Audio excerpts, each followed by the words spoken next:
With Doubtnut, get instant video solutions to all your maths, physics, chemistry, and biology doubts. Just click the image of the question, crop the question, and get instant video solution. Download Doubtnut app today.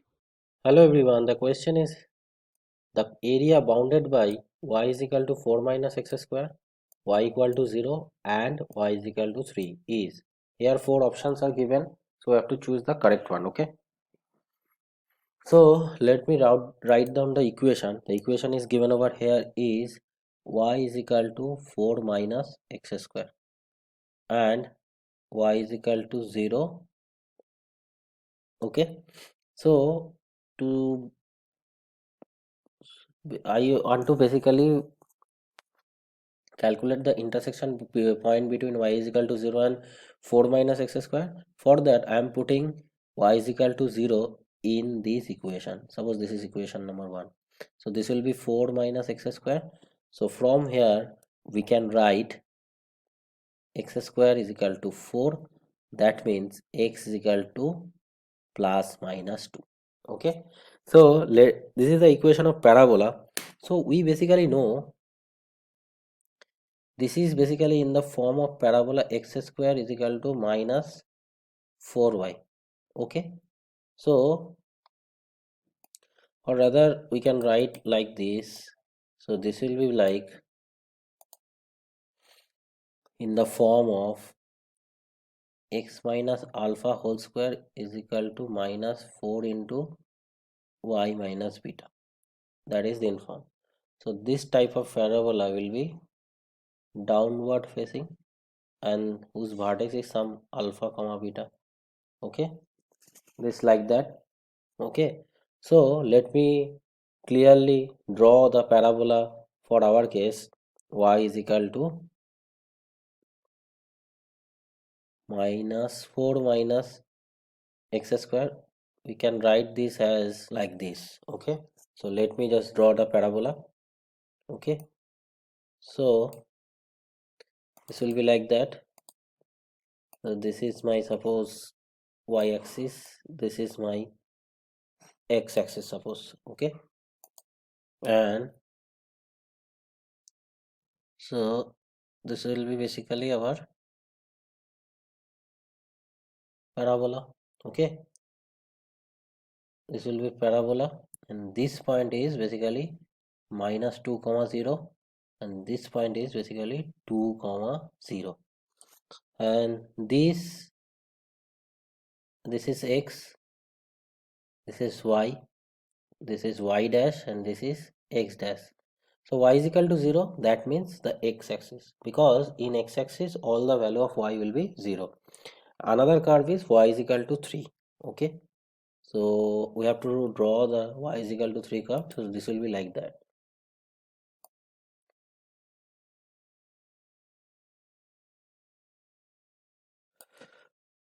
Okay,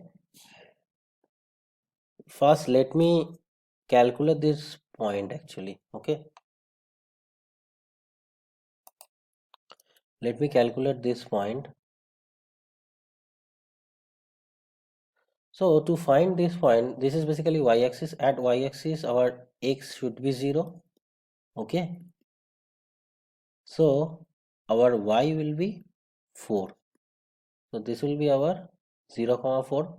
So now we can draw the y is equal to 3 curve. Okay, so y is equal to 3 curve will be like this. This will be our y is equal to 3 curve. Okay, so again we have to find out this point to calculate the bounded region. Okay, so at this point our x square will be minus 3 minus 4. Okay, so this is nothing but, so at this point our x square will be 1, so our x will be plus minus 1. So this point is basically our minus 1 comma 3 and this point is basically 1 comma 3.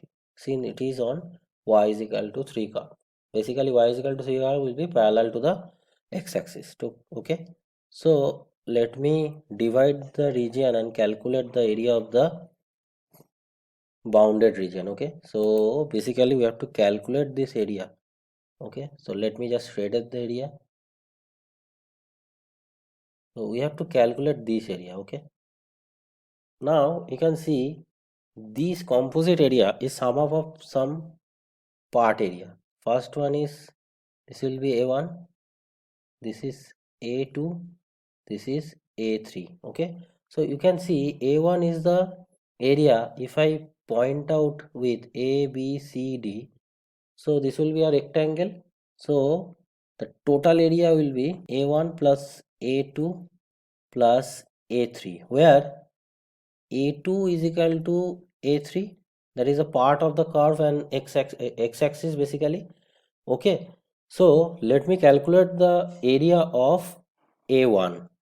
So area A1 will be the area of rectangle ABCD. The area of rectangle is length into breadth, but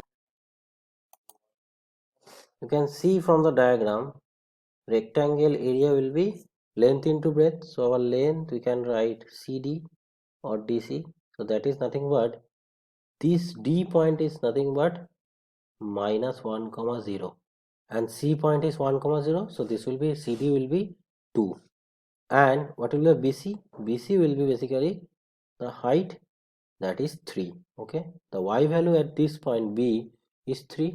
So we can write triangle, the area of this rectangle will be 2 into 3, that means 6 square unit. Okay, now we have to find the area of A2 and A3.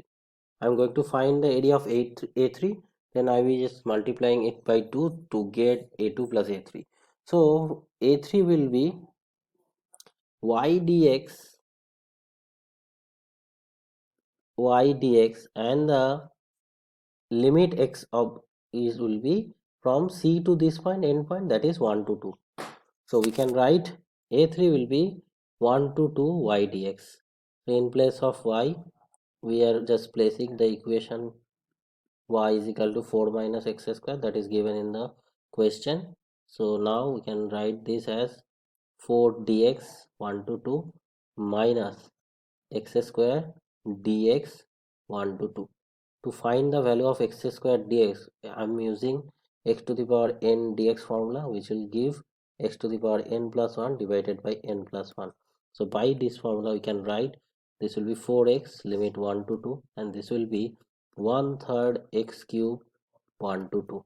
This can be further written as, this will be upper limit minus lower limit. Again, this will be upper limit minus lower limit in place of x. So this will be 2 cube minus 1 cube.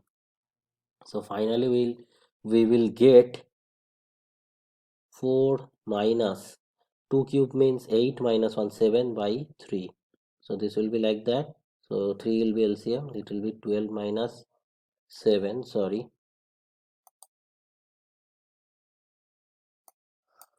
12 minus 7. It will give 5 by 3 square unit. Okay. Now since A2 and A3 is same, the total area will be A1 plus A2 plus A3.